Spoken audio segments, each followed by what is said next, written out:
Você faria algum implante mecânico, biomecânico, robótico para melhorar seu corpo de alguma maneira? Sexualmente falando? Falando de qualquer maneira. Pode ser um olho mecânico, robótico ou um pênis, se você bem entender. Denezinho, vou te falar que a ideia é tentadora, né? Você melhorar o seu corpo com partes mecânicas. Você se transformaria num ciborgue paulatinamente? Acredito que não, ou você viu? se manteria assim, do jeito que você é? Acredito que eu me manteria do jeito que eu sou. Mas esse sempre vai ficar um pouco para trás na sociedade, porque a tendência é todo mundo começar a fazer esses implantes e você virar um humano normal. E essa é uma boa discussão ainda. É uma discussão que eu adoro, uma discussão feita em vários filmes, e acabamos de ver um que deixou a gente empolgadíssimo, né, Lê? Empolgadíssimo. Como é que ninguém tá falando desse filme? Cara? Então, no Sessão Pipoca de hoje, Upgrade.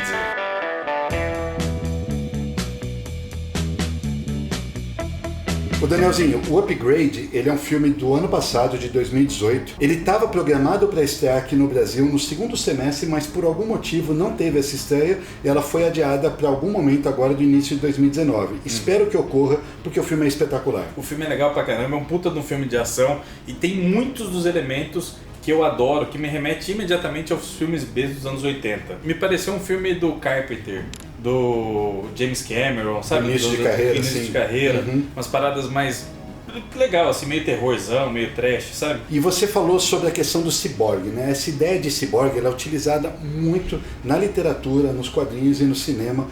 Nos quadrinhos a gente tem o Deathlock, que surgiu lá no final dos anos 70, quando essa ideia dos implantes cibernéticos ainda estava muito distante, e o quadrinho foi um arregaço, cara. Toda a primeira fase do Deathlock, por exemplo, saiu naquela coleção da Salvat. Foi. Da Marvel. E é maravilhoso. É um puta de um gibi. É maravilhoso. Depois, eu acho que o modelo mais conhecido que a gente tem da fusão de homem e máquina é o Robocop. É o Robocop. Você falou da Marvel, mas tem na DC o próprio Cyborg. O próprio Cyborg, óbvio. Que é acho que são os dois ícones das duas editoras de quadrinhos de super-heróis aí, né? E no cinema é o Robocop. Que é um filme irretocável de 1987 do Paul Verhoeven. E recentemente tiveram outros filmes que tocam nessa questão. Teve o Ex Machina, que ganha até o Oscar de efeitos especiais. Teve o Autômata, do Antônio Bandeiras. O próprio Blade Runner recente, sim. que acendeu a chama. Mas nenhum desses arranha o dedinho do Upgrade, cara. Por incrível que pareça. Eu gostei muito do Blade Runner novo. Eu acho até o Blade Runner um filme até melhor que o Upgrade. Só que o Upgrade me deixou mais empolgado, me deixou mais... Você tá correto. Caramba, que diversão total, assim, sabe? Como filme, como construção, Blade Runner é melhor mesmo. Só que isso daí, foi uma curtição total ali. E lembra até o Paul Verhoeven, cara. A violência extrema, exagerada pra caramba. Basicamente, a sinopse básica do filme é um cara que a esposa dele é morta por uma gangue super esquisita, né? Num futuro próximo. Bem próximo ao nosso, assim, é uma distopia. Lembra até um pouco os climas de alguns episódios do Black Mirror, né? Parece bastante. O Gray Tracy, ele tá passeando com a namorada dele de carro, é um carro totalmente automatizado, sem ninguém precisa pilotar ele e tal. Aí tá indo até que dá um erro, o carro vai para um bairro da pesada, eles caem numa emboscada, eles matam a esposa dele, a sangue frio. Isso eu não tô dando spoiler porque acontece imediatamente no começo do filme. E o Tracy toma também um tiro e fica tetraplégico. Logo na sequência surge a possibilidade dele ter um chip implantado na medula espinhal, e esse chip vai comandar as atividades motoras dele, vai trazer ele de volta, poder andar, poder mexer o braço, fazer essas coisas. Só que aí tem um revés aí, que o chip começa a se comunicar com ele, tem um nome, se apresenta para ele, que é o Sten, ele fica ouvindo esse anjo malvado na cabeça dele. E com a ajuda do Sten, ele vai vingar a morte da esposa e vai procurar essa galera que matou ele, né? Um detalhe é que o chip é implantado de uma forma ilegal, porque a medicina, então, não permitiu ainda o avanço necessário. É um projeto de testes feito por um cara que era um cliente dele. Fica sabendo da situação dele e fala assim, olha, o que você faria para poder andar de novo, né? Para ter de volta os movimentos, para você poder tornar a viver. E o Gray, ele fala assim, tá bom, vamos nessa, implanta o chip e retoma o controle total do corpo. E aí, como você disse, tem um momento em que o computador começa a falar com ele. Se revela ser uma coisa muito mais do que só mexer o corpo. Se revela uma inteligência artificial implantada na cabeça dele, que tem diálogos constantes e ocasionalmente pode assumir o corpo dele o movimento do corpo dele, né? Danielzinho, é maravilhoso, porque aí você tem um híbrido de 2 filmes. Um é Robocop, que é a referência mais básica. Eu acho que o diretor do filme, que é o Lee Whannell.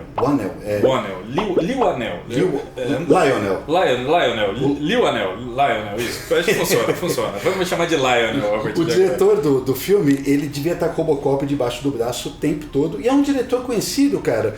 Ele apareceu nos Jogos Mortais, no primeiro Jogos Mortais. Como ator, né? Como ator e roteirista. Ele é um dos principais nomes por trás do sucesso dos Jogos Mortais. O diretor era o James Wan, exato, obviamente. E ele escreveu junto com o James Wan os 3 primeiros. E ele escreveu toda a franquia do Sobrenatural, inclusive dirigiu um dos episódios, né, dos filmes aí. E acho que é só isso, ele fez esse Sobrenatural, acho que o Origem, e agora já fez o Upgrade. Então ele tinha uma carreira mais de ator e roteirista do que de diretor, né? Como diretor, então só o terceiro, o Sobrenatural aí, que é mediano, né? É uma franquia que não faz muito na nossa cabeça, eu sei que tem muita gente que gosta. E aí ele foi direto para o Upgrade. O interessante é que a Curriola, que toma conta dos filmes do James Wan, pertence à Blumhouse. A produtora é a Blumhouse, né? O Jason Blum é um magnata aí e tal, que abriu essa produtora, que ela é focada principalmente em filmes de baixo orçamento.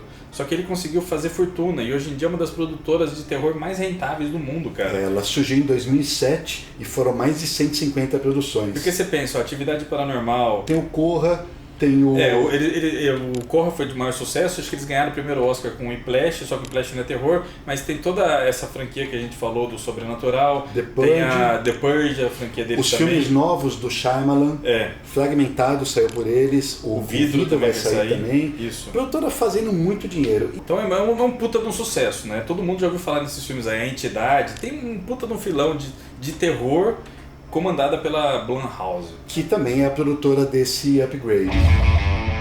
O Lionel, que é o ator e roteirista dos Jogos Mortais, dirige esse filme e ele faz um belíssimo trabalho.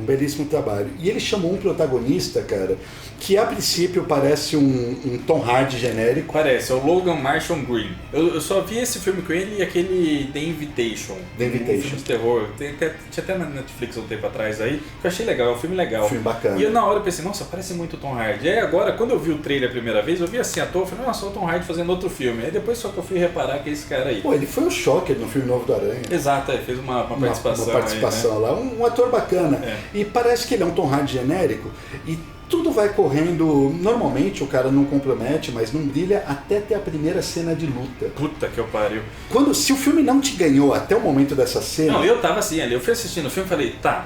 Porque eu vi muita gente comentando esse filme. Eu vi o Chris Stuckman, que é um cara que eu sigo no YouTube, faz boas críticas, falando que é um puta de um filme legal. Depois eu vi o Cinefix indicando como o melhor filme de ação de 2018. Aí eu comecei a ver e falei, tá... É legal, mas praticamente tudo que tá aí eu já vi. Aquelas referências que a gente citou no começo. Legal.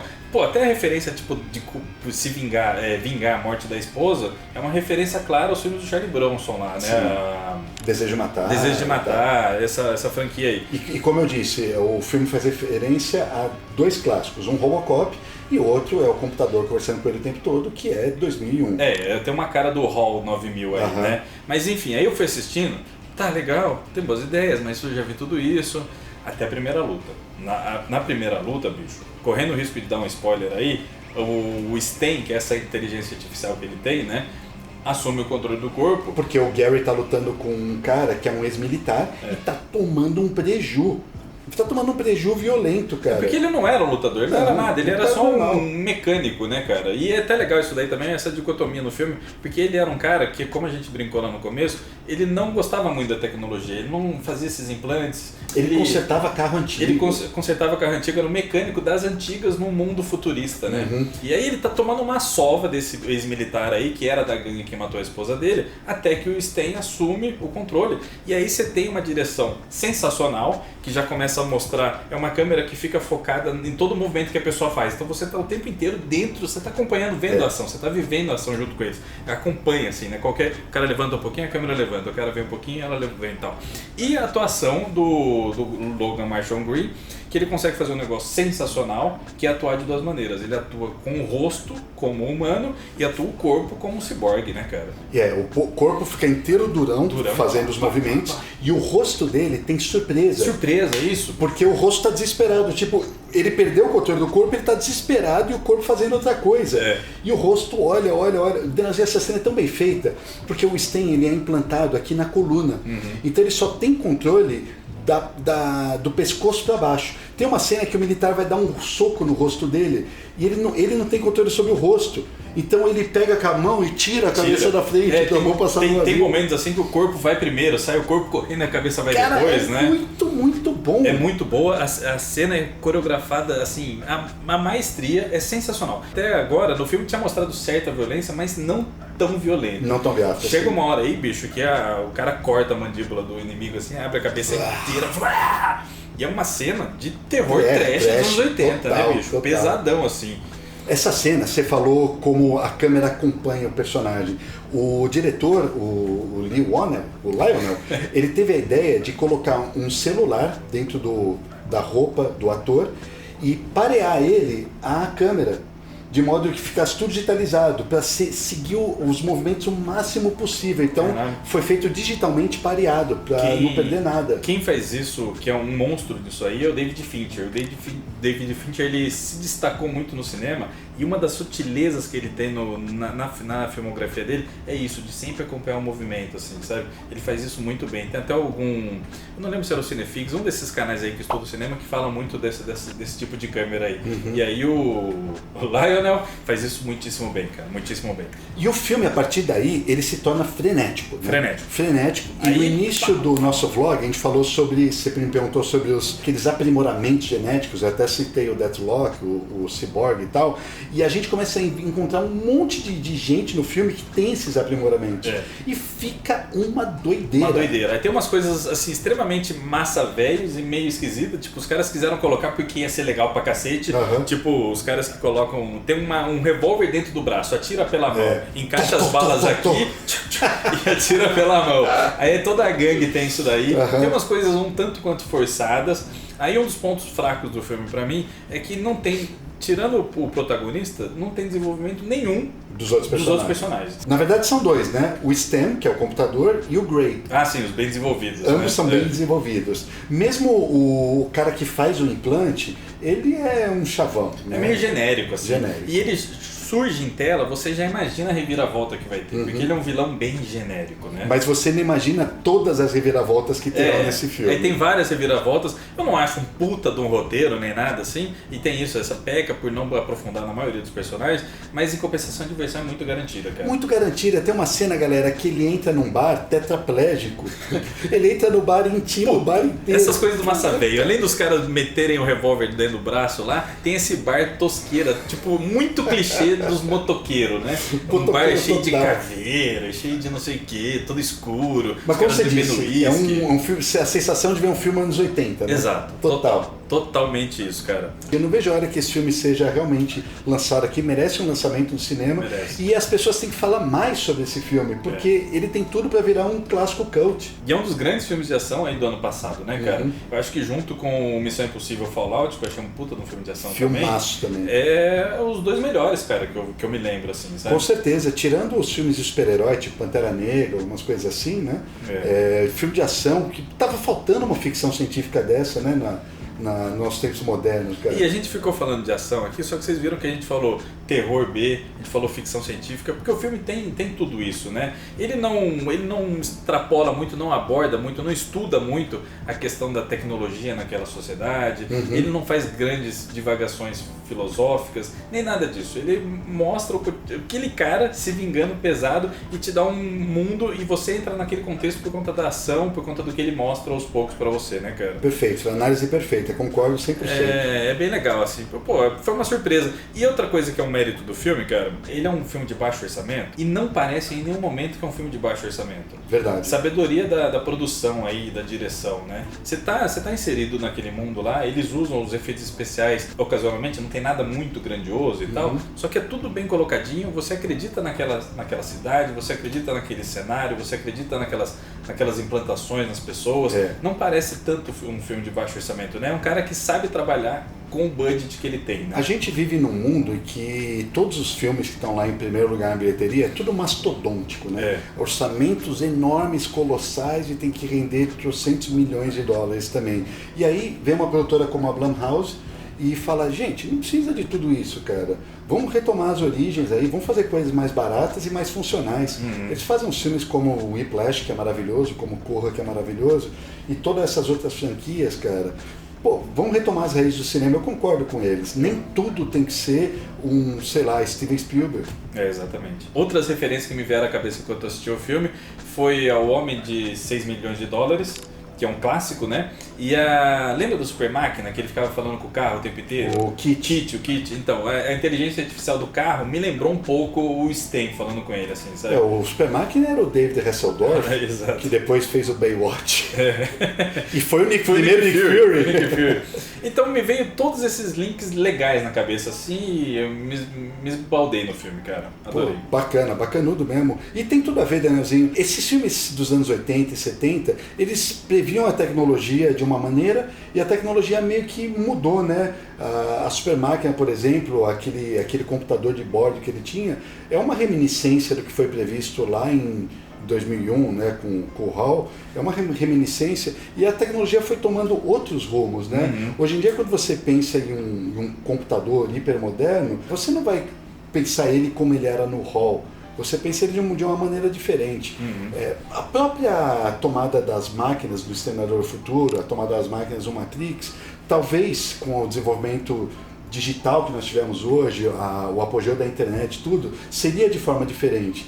Então é interessante você ver um filme moderno abordando a questão. E vamos ver como ele vai se comportar daqui a uns anos, né? Porque esse é o grande barato da ficção científica, né? Ver o que os caras acertaram, o que os caras erraram, quem que era visionário de verdade, sabe? O Kubrick foi um puta de um visionário, sabe? Teve uns caras que acertaram em algumas coisas e às vezes eles acertam, mas erram um pouquinho em termos de design e tal. Acho que essa é a grande diversão de todo sci-fi, né, cara? Com certeza. Sci-fi. Mas então é isso. Se você gosta de todos esses elementos, essa salada cultural aqui que a gente citou, esse monte de referência, pode assistir sem medo. Se você não gosta de nada disso também, eu tenho certeza que você vai se divertir com o filme, porque o filme é ação do começo ao fim, divertidíssimo e entrega o que promete o tempo todo. Verdade, verdade. E a galera tem pedido pra gente falar mais sobre cinema, né? Fala que tá faltando um pouquinho da parte pipoca aqui no canal. Então esse ano vamos tentar corrigir isso daí. Vamos sim, sem dúvida. Tchau, gente. Até a próxima.